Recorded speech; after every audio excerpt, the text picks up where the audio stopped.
Well, it's time for another holy anamorphic androids.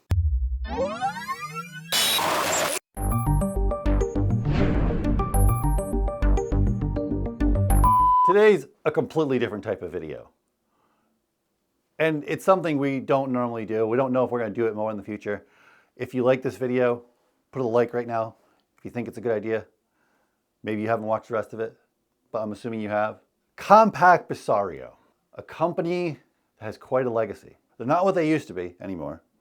They used to be legends when they stole pretty much IBM's code by reverse engineering the code from their computers so that their computers could ride IBM software. The ROM BIOS is the only part of the machine IBM actually designed.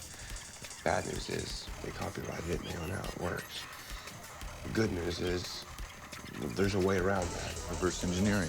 Right? Grab me the It was a whole spiel. *Halt and Catch Fire*, the TV show, did a great job of representing it. But if you want to know the true story, watch the documentary, Silicon Cowboys. I had this stumbling around my closet because obviously recently moved, you find things. Computers, I just somehow acquire. And this one appeared a long time ago. Never, ever been booted up. Never been turned on. I've never even checked if it even works. But today we're going to find out. And it's a relic. It's a relic from a time long past, a time of legend. Laptops used to not be always so lightweight and easy to walk around. You could pick them up with one finger nowadays and throw them in your bag. Even you have tablets and iPads that are just as functional. But no. 3,000 years ago, you couldn't do that. I was there 3,000 years ago. These things were bricks. Go back and watch the movie Hackers. And when you see the scene with the character Nikon pick out his laptop and put it on the coffee table, oh my God, you think it would break the coffee table. Showtime! This is one of those kind of laptops. It's not as old as that thing, but this thing is quite old. It's a Compaq Presario from 2001, a Presario 900, and it weighs about 12,000 pounds, roughly. Okay, so this laptop, it hasn't been opened in probably around at least 12 years, because that's when I got a hold of it and got given to me. Most I know about it, it was from an estate sale and was given to somebody for free. That gave it to me that didn't want anything to do with it. I never did anything with it. It just sat around. So I've never even opened this thing up. So let's open it up. Hopefully the hinges aren't broken or not working, but let's see what's inside.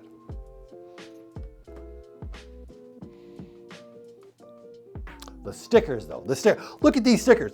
When's the last time you've seen an XP sticker? Windows XP. Granted, I know there's some diehards out there that love Windows XP.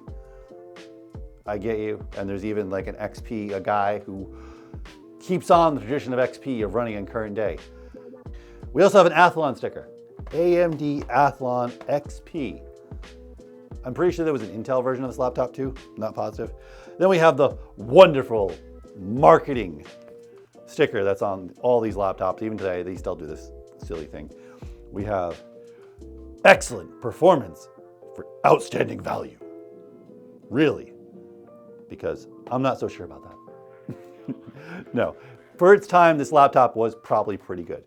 We are at some point in this video going to look up the value of this laptop and see what it's actually worth or what it was worth at the time.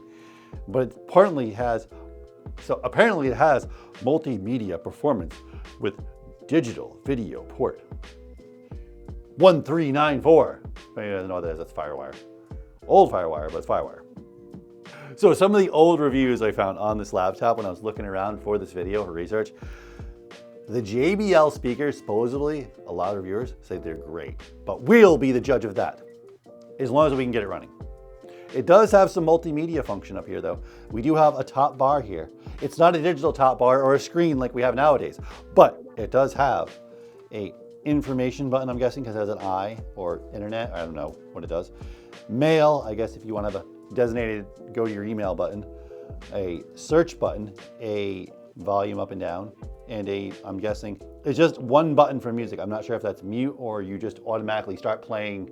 It's not your Spotify playlist because Spotify didn't exist yet. I don't know what it is. Maybe it turns on Windows Media Player. I have no idea. Maybe you can set a shortcut for your Winamp player. For everybody out there who knows what Winamp is, it was a great thing at a time, for a time. I think it's still around, but I think most people use foobar nowadays. Anyway, that's a whole nother video and a whole nother topic. So let's see what else this thing has in store.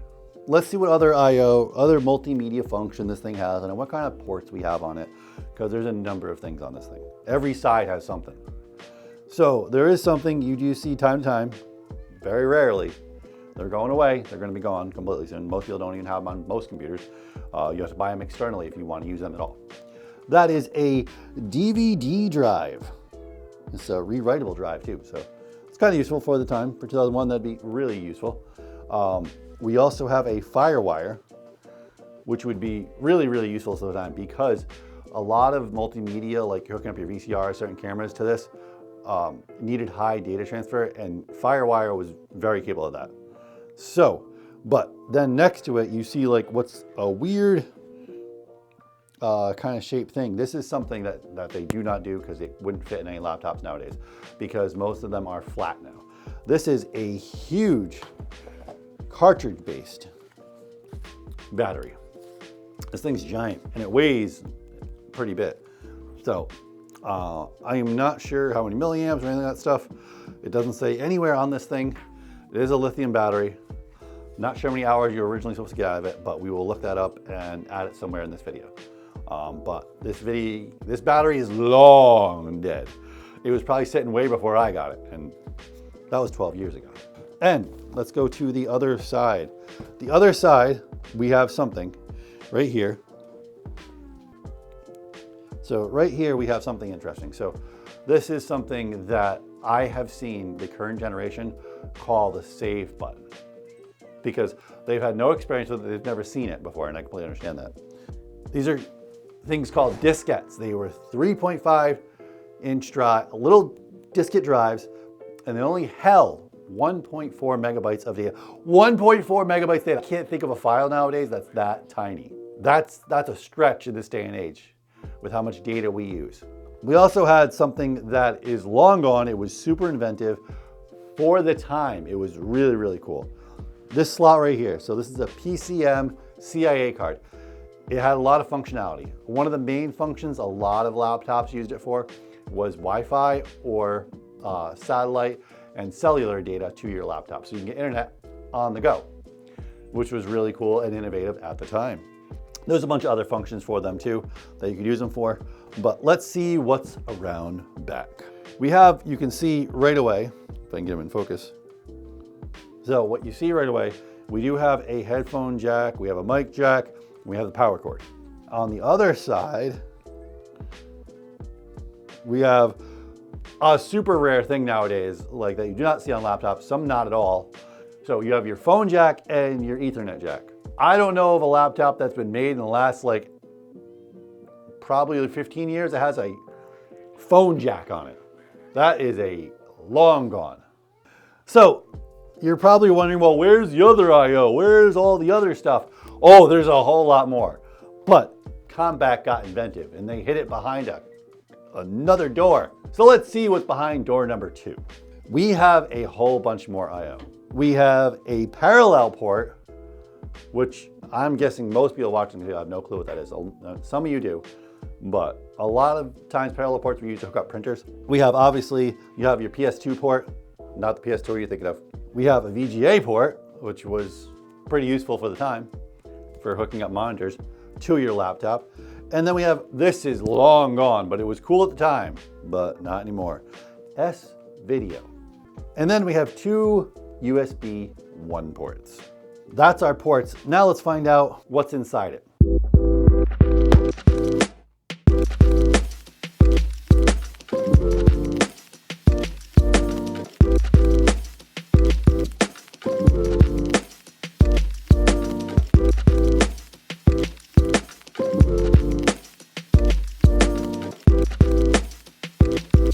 Okay, so we've unscrewed everything, got all the panels off the back and all that fun stuff.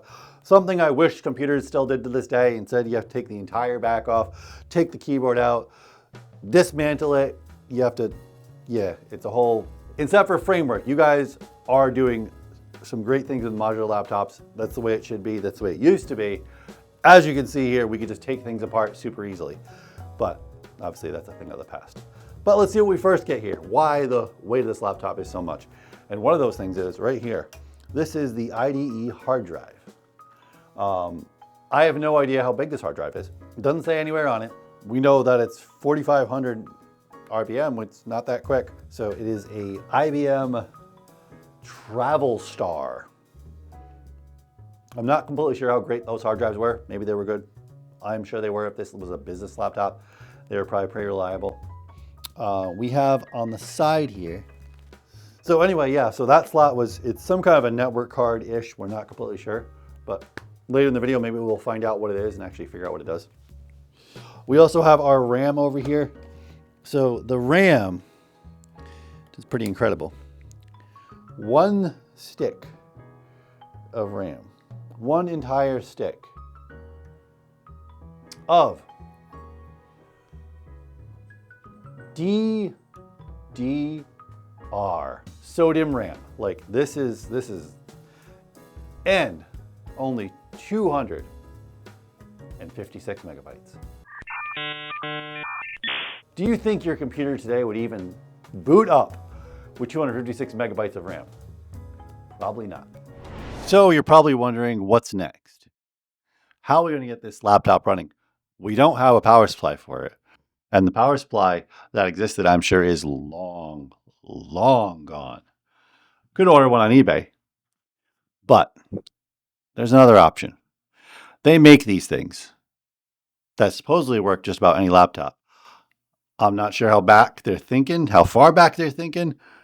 We can hope they thought back far enough, because we picked this up over at our local Walmart. And we're going to see if we can get the laptop up and running with this power supply. If we can get the laptop up and running, if it even boots up, I might try getting Linux running on it after we see what's on the hard drive. If the hard drive even works, if it's not completely frozen and dead to the world ages ago, which it very well might be, along with the rest of the computer. But let's find out. Let's see what this thing can do. So this is a 90 watt power supply. Supposedly from what I looked up, 90 watts should be good for this laptop. Whether it has the right port, whether it has positive on the inside and whatnot, and it actually works, well, we'll find out. I am going to be plugging this in though without the battery in it. We don't need lithium batteries exploding on us. So let's find out. Let's see what this comes with. Our brick. We have our cord, a little manual. I'm not sure how useful that's going to be, and an array of power cords.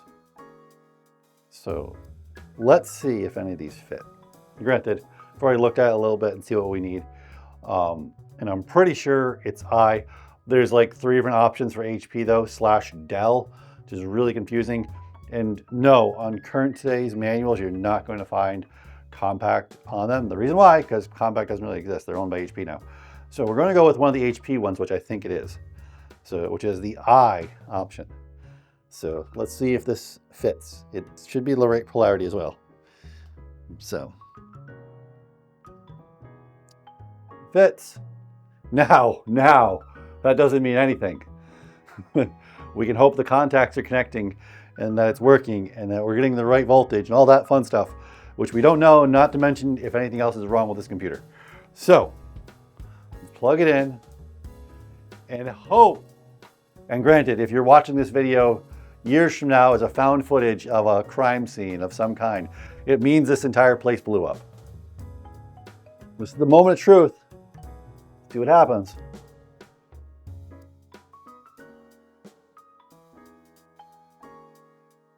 No smoke yet. Okay, let's see if this power button works. If not, we're going to try some other ones, but we'll see.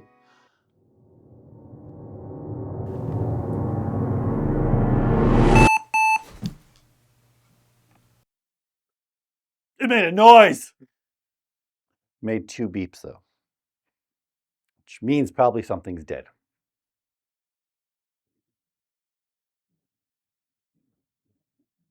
Although the green light is still on for the charging. Let's try just one more time. Maybe it needs a little kick. Who knows?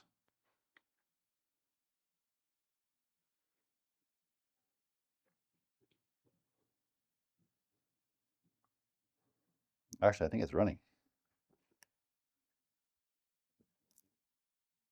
Yeah, it's running. Oh, that's a lock. Mhm. Because it's not, the hard drive's not doing anything. No, it's not. The system's running, but the hard drive could be very, very dead though.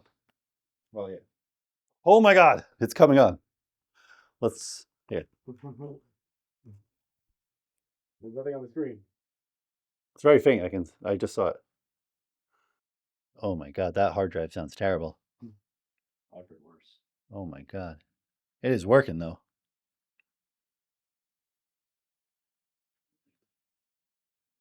Why is the brightness so low though? It could be a dead screen. Yeah, the screen sat for fucking who knows how long too. We don't know what kind of rot happened inside this thing. You're probably wondering what just happened. What did you just witness?